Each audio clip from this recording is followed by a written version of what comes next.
우리 오늘 묵상 에세이 한번 십자가 사건의 의미 한번 뒤에 같이 읽어볼까요? 시작. 예수님은 죽으셔야만 했다. 하지만 육신이 노쇠해서 죽을 때까지 기다리실 수는 없었다. 히브리서에는 참으로 피 흘림이 없으며 죄사함도 없습니다 라고 기록되어 있다. 성경에서 피는 자연적인 죽음 이전에 목숨을 잃는 것을 의미한다. 목숨은 이 세상에서 치를 수 있는 가장 비싼 대가다. 예수님이 목숨을 내놓으셔야만 우리 죄의 빚이 청산될 수 있었다. 예수님의 죽음은 일종의 폭로이기도 했다. 겉으로는 정의를 외치면서 뒤로는 예수님께 죄를 뒤집어 씌우는 불의를 자행한 유대 대제사장들의 서기관들, 로마 통치자들에 대한 폭로였다. 십자가는 권력과 압제를 추구하고 부패를 일삼는 세상 제재의 가면 속 얼굴을 폭로한다. 예수님이 우리를 위해 십자가에 달려 돌아가신 사건은 지는 것이 이기는 것임을 보여준 사건이었다. 예수님은 십자가 위에 세상의 가치를 완전히 뒤엎어 용서를 이루셨다. 그분은 부패 정권을 심판하기 위해 군대를 일으키지 않으셨다. 권력을 취하지 않고 오히려 낮아짐으로써 승리하셨다. 십자가를 통해 세상의 권력 추구와 남용이 적나라하게 드러나면서 세상 권력은 패배했다. 세상의 부패 권력은 사람들에게 겁을 준다. 그중 가장 무서운 도구는 죽음이다. 그런데 예수 그리스도의 십자가 죽음으로 죽음은 무시무시한 힘을 잃었다. 이제 우리는 두려움이 아닌 사랑 속에서 살 수 있다. 아멘. 왜 예수님이 죽으셨다. 이 얘기가 왜 나올까? 우리 계시록에서 계속 이제 뒤에 나오는 이제 내용 중에 하나가 죽임당한 어린 양, 죽임당한 어린 양. 그래서 예수님께서 십자가에서 우리를 위해 죽으셨다. 그래서 예수님을 이 계시록이 하나님은 보좌에 계신 분, 예수님은 어린 양. 그래서 저도 처음에 이제 우리가 찬양을 보면 예수 어린 양, 예수 어린 양, 또 죽임당하신 어린 양, 그 어린 양에 대한 이런 가사들이 많이 나옵니다. 야, 이게 왜 어린 양이냐, 어린 양이냐. 그래서 구약 시대에 그 양을 바치는 그런 걸 우리가 생각하게 되는데 결국은 이 어린 양, 죽임당하신 어린 양, 예수 어린 양, 이 모든 것은 다 계시록에서 나온 내용이다라는 것입니다. 그래서 예수께서 우리를 위하여 죽으셨다. 그러나 그 어린 양 대신 예수님은 심판주가 되시고 통치자가 되시고 우리를 다스리시는 왕이시다라는 거예요. 그래서 이제 보좌 앞에 이제 막 천상의 예배를 요한이 받습니다. 그리고 나서 실제로 그 하나님 보좌의 모든 권한을 누구에게 주셨냐? 예수님에게 주셨다는 거예요. 예수님이 통치하시고 예수님이 심판하시고 예수님이 모든 것을 다스리신다는 거예요. 그래서 하나님 손에 7인으로 봉한 책, 이 모든 하나님의 구원과 하나님의 통치와 하나님의 모든 역사를 천사들도 별 수 없는데 이 책을 열 수 있는 분이 바로 어린 양이다. 그 어린 양이 누굽니까? 예수 그리스도다. 그래서 우리가 이 계시록을 이렇게 집중적으로 강의로 보지 않을 경우에는 평소에는 목사님들이 잘 설교를 안 하죠. 그 이유 중에 하나가 이런 상징적인 것들이 많아서 우리가 이것을 이해하기가 좀 어렵다 이렇게 생각한다. 그런데 이 계시록의 큰 의미를, 이 주제를 알면 이 다른 상징적인 것들을 우리가 그렇게 어려워할 필요가 없고, 결국은 예수님을 보는 것이고 예수님을 증거하는 것이고 예수님을 선포하는 것이다라는 거예요. 그래서 예수께서 강력한 다스리시는 선포자, 주권자, 왕이 되신다라는 것입니다. 그래서 죽임을 당하신 어린 양, 그 어린 양이 모든 주권을 갖고 계신다. 그래서 이 어린 양이 원수의 세력을 다 물리치고 심판하고 마귀 권세를 이기는 분이시다라는 것입니다. 그래서 오늘 이 어린 양 되신 바로 예수님께서 죽음을 통해서 부활의 영광을 경험하시고 또 고난을 통해서 우리가 생명을 얻게 되는, 우리에게 구원을 주시는 놀라운 은혜를 경험하시기 바랍니다. 1절 같이 보겠습니다. 시작. 또 나는 보좌에 앉으신 이의 오른손에 책이 들린 것을 보았습니다. 이것은 앞뒤로 기록되고 7인으로 어떻게 해요?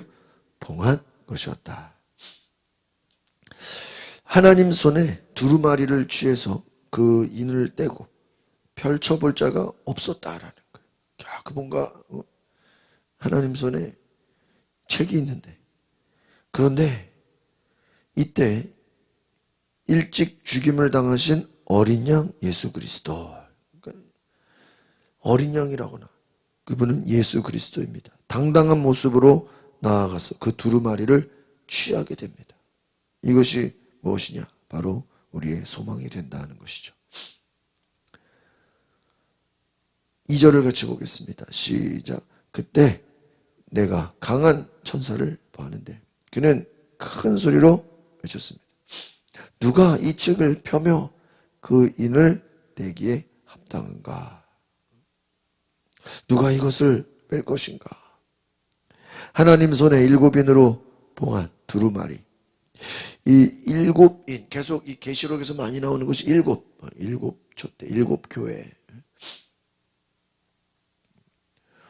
7이라는 이 완전수를 말하는 것이죠. 7인으로 봉했다라는 것은 비밀을 완전한 비밀로 감추어놨다. 아무나 볼 수 없다는 거예요. 이 두루마리에는 뭐가 있냐? 앞으로 이루어질 모든 계획과 그 모든 내용들이 담겨져 있어요. 하나님이 하시고자 하시는 그 놀라운 계획과 비밀이 하나님 손에 이 두루마리에 있는데, 그런데 이 모든 것을 과연 누가 열 것인가? 힘 있는 천사가 큰 음성으로 누가 두루마리를 펼 것인가? 누가 이것을 합당하게 열 수 있는가? 물어봅니다. 하늘 위에 땅 위에 땅 아래 그 어떤 자도 두루마리를 펴거나 볼 자가 없다. 그것 때문에 요한은 울게 되었다라는 것입니다. 3절 같이 보겠습니다. 시작. 그러나 하늘에서나 땅 위에서나 땅 아래 그 어느 곳에서도 그 책을 펴서 볼 수 있는 사람이 없었어요. 제가 요한계시록을 보면 볼수록 바울이 서신으로 보내는 이 바울 서신과도 참 공통점이 많다. 그러니까 바울이 열심히 복음을 전하면서 그 복음의 핵심도 누굽니까? 예수 그리스도다. 그래서 바울이 전한 복음에도 예수는 하나님의 비밀이다 이런 얘기입니다. 그래서 감추어진 것이 드러난다 이런 얘기를 많이 하거든요. 비밀이다, 비밀. 감추어진 것, 이것이 드러날 것이다. 그것이 무엇입니까? 하나님의 계시, 하나님이 말해주고자 하시는 모든 그 속에 깊은 것, 그것이 바로 예수 그리스도다라는 거예요. 그래서 예수 그리스도를 알고 예수 그리스도 안에서 내가 발견되고 예수 그리스도 안에 산다는 것이 얼마나 중요한 것인가를 바울이 깨달았다 그랬어요. 오늘 요한도 마찬가지. 하늘에서나 땅 위에서 땅 아래서 그 책을, 두루마리를 볼 사람이 없는 것입니다. 여러분, 어떤 것도 하나님의 비밀을 알 수가 없어요. 다른 어떤 것도. 그러니까 참 어떻게 보면요, 이것을 이단들이 계시록을 좋아하는 이유 중에 하나가 뭐냐? 이 계시록의 상징적이고 계시록의 어떤 뭔가 막 궁금하게 해놓고 막 이렇게 어렵게 내용을 해놓은 것들을 보면서 이것을 뭐 교주가 풀었다. 어떤 이단들이 이거를 자기들 원하는 쪽으로 다 해석해 버리는 거예요. 그래서 이 계시록에서도 앞에서 많이 나왔던 얘기가 이기는 자는 그 이긴다라는 건 어떤 의미냐면요. 여러분 로마의 황제 숭배, 우상 숭배로부터 너희가 끝까지 싸워서 뭐 하라는 거예요? 이기라는 거예요. 그러니까 내용을 보면은 우상에게 절하지 않고 황제 숭배하지 않고 끝까지 믿음을 지킨 자, 그들이 이기는 자다 이렇게 얘기해요. 근데 이것을 이단들은 자기들 교주라고 얘기해요. 그래서 교주가 이기는 자다 이렇게. 그래가지고 어떤 이단들이 해석하는 그 패턴을 보면 성경에서 나오는 예수 그리스도의 그 핵심, 예수 그리스도의 그 해답을 자기들이 가져가요. 그래서 자기들 교주가 이기는 자고 자기들 교주 외에는 이 성경을 풀 자가 없고 막 이렇게 두루마리를 자기들이 받았고 막. 그러니까 이 계시록이 예수님을 증거하고 하나님 보좌 앞에 천상의 예배와 정말 주님의 재림과 악한 마귀들의 심판과 이런 고난과 어려움을 견디는 믿음에 대한 책인데 어떻게 하다가 이단들이 그냥 계시록으로 자기들을 홍보하는 쪽으로 써버리다 보니까 오늘날은 현실이 뭐가 돼버렸어요. 이 계시록을 너무 좋아하거나 계시록을 강조하면 목회자들 또한 이것을 이단으로 오해받는 시대가 돼버렸어요. 그러니까 여러분 생각해 보세요. 구원파가 구원이라는 단어를 어떻게 해요? 가져갔어요. 여러분 우리 기독교의 핵심이 뭐예요? 구원이에요. 구원. 이 구원이라는 단어를 이단들이 가져가고 또 계시록 정말 이 재림과 어떤 영적 전쟁의 승리와 너무나 중요한 것이 계시록인데 이거 이단들이 가져가요. 그러니까 여러분 우리는 그 진리를 왜곡하는 자들, 진리를 거짓으로 바꾸는 자들로 인해서 오히려 이 진리가 더 드러나야 되는데 우리도 그것의 의미를 잘 모르고 있다 이거예요. 오늘 우리 4절 같이 읽어보겠습니다. 시작. 나는 그 책을 펴서 볼 자격이 있는 사람이 보이지 않아 큰 소리로 울었다. 요한이 절망에 빠졌어. 24장로 가운데 한 사람이 유다 지파의 사자 다윗의 뿌리가 이겼으니 그 7인을 떼신다는 말을 듣게 됩니다. 5절을 보겠습니다. 시작. 그러자 장로들 가운데 하나가 내게 말했습니다. 울지 마라. 유다 지파의 사자 다윗의 뿌리가 승리했으니 그 책과 그 7인을 어떻게 해요? 열 것이다. 이 다윗의 뿌리 누구를 말하는 거예요? 예수님이라고. 예수님. 그러니까 예언계시록의 모든 핵심은 예수님이에요. 그런데 이건 이단들이 자기들 교주로 가져간다는 거예요. 막 비밀로 막 이렇게 해놔가지고 야 이걸 말이야 이게 누군지 아느냐? 누구예요? 예수님이죠. 그러니까 오히려 우리가 이 계시록을 잘 공부하면요 이단들을 만났을 때 오히려 이걸로 이단들을 가르쳐야 돼요. 가르쳐야 돼. 그 사람들은 다 자기들 쪽으로 해석하니까요. 다윗의 뿌리는 예수님입니다. 예수 그리스도께서 7인으로 봉해진 두루마리의 인을 떼실 것이다. 거기에 기록된 구원, 그 두루마리에 기록된 심판, 하나님 손에 두루마리의 인을 떼실 수 있는 분은 오직 누구다? 예수 그리스도다. 여러분 얼마나 요한이 예수님을 강조합니까? 예수님만이 유일한 희망이시고 예수님만이 구원자이시고 예수님만이 왕이시고 그래서 결국은 이 계시록이 말하고자 하는 게 뭐예요? 우리가 섬길 왕은 로마 황제 도미티안이 아니라 누구다? 예? 예수님이다. 우리의 주인은 우리의 구원은 우리가 믿는 예수님이 어떤 분인 줄 아냐? 그러니까 여러분 생각해 보세요. 지금 고난당해서 막 예수님 믿는 것 때문에 막 사람들 죽어가고 박해당하고 막 핍박당하고. 그러니까 여러분, 이 믿음이 얼마나 약해졌겠어. 사람들이 아니 진짜 이게 믿는 게 진짜, 아니 예수를 믿어도 막 그렇게 박해를 당하고 끌려가고 감옥에 갇히고, 그럼 이게 무슨 믿음이냐 이렇게 생각하겠죠. 그런데 요한이 계시를 보니까, 야, 우리가 믿는 예수가 진짜 진리고 예수님이 정말 구원이고 예수님만이 하나님의 비밀을 푸셔서 우리에게 주시는 분이고, 이 땅을 다스리고 통치하고 마귀 권세와 싸워 이긴 분은 누구다? 예수님이다. 여러분, 요한이 내 생물 또 장로들 사이에 죽임을 당한 어린 양 예수님을 발견합니다. 사자가 아니라 어린 양이에요. 여러분, 세상에서는 사자, 호랑이 이런 큰 동물들이 승리하고 왕이라고 생각하죠. 그런데 성경은 그 반대예요. 큰 동물들, 힘 있는 동물들이 왕이 아니라 연약해 보이고 부족해 보이고 힘없어 보이는 어린 양이다 하는 거예요. 예수님은 어린 양으로 십자가에서 죽임을 당하셨습니다. 그런데 우리는 그 어린 양 예수 그리스도의 십자가 구원 때문에, 죽으심으로 인해서 이 땅에 구원을 얻게 된다는 거예요. 6절을 보겠습니다. 시작. 또 나는 보좌와 내 생물과 장로들 가운데 어린 양이 서 있는 것을 보았는데 죽임을 당했던 것 같았습니다. 그가 7뿔과 7눈을 가지고 있으니 이 눈들은 온 땅에 보냄을 받은 하나님의 7 영입니다.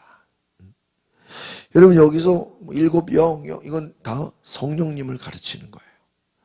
그러니까 여러분, 어린 양이 보좌에 앉으시고 하나님의 손에서 이제 두루마리를 취하게 되는데, 이 어린 양은 순종과 십자가의 죽으심이라는 그 희생을 통해서 우리에게 구원과 영생을 주시는 것이다. 하나님의 7 영을 가졌다는 거예요. 하나님의 모든 권세와 모든 것을 가지신 분이 누구예요? 예수님이시다. 그 죽임을 당한 어린 양은 연약해 보이고 힘없어 보이고 무기력해 보이고 약해 보이지만, 그 어린 양 예수 그리스도가 우리의 모든 죄를 짊어지시고 우리를 용서하시고 마귀의 권세를 싸워 이기신 승리자이시다 하는 거예요. 그래서 예수님은 하나님의 아들이시지만 십자가에 죽으시기까지 하나님께 순종하셨습니다. 그 하나님의 은혜가 우리에게 임했다라는 거예요. 7절 보겠습니다. 시작. 어린 양이 와서 보좌에 앉으신 이의 오른손에서 책을 받아 드셨습니다. 여러분, 이 어린 양 외에는, 예수님 외에는 하나님의 그 손에 잡힌 두루마리, 그 비밀을 가질 자가 없었다. 땅 위에나 땅 아래 그 책을 볼 수 있는 사람이 없다. 오늘 우리가 기억해야 될 것은 하나님의 모든 것, 하나님의 계획과 하나님의 통치와 하나님이 앞으로 하실 일, 하나님의 모든 섭리는 누구에게 있습니까? 예수 그리스도에게 있다.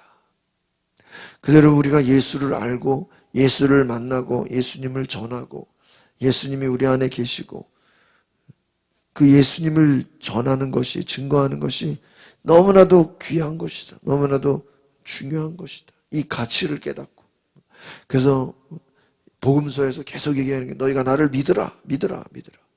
예수님의 하나님의 아들이심을 뭐예요? 믿으라. 예수가 우리의 죄를 위해 죽으시고 부활하시는 것을 믿으라는 것입니다. 오늘 이 계시록을 통해서 예수 그리스도를 발견하고 예수 그리스도의 가치를 깨닫고, 예수님이 아니었다면 하나님의 그 깊은 모든 것을 풀 자가 없구나. 진정한 우리의 주인은, 우리의 왕은 누굽니까? 예수님이다. 오늘 이것을 기억하시기 바랍니다. 기도하겠습니다. 거룩하신 주님, 하나님의 모든 계획, 하나님의 모든 능력, 하늘과 땅의 모든 권세, 이 모든 것을 예수님이 받으셨다고 이미 복음서에서 말씀하셨습니다. 너희는 내 증인이 되라.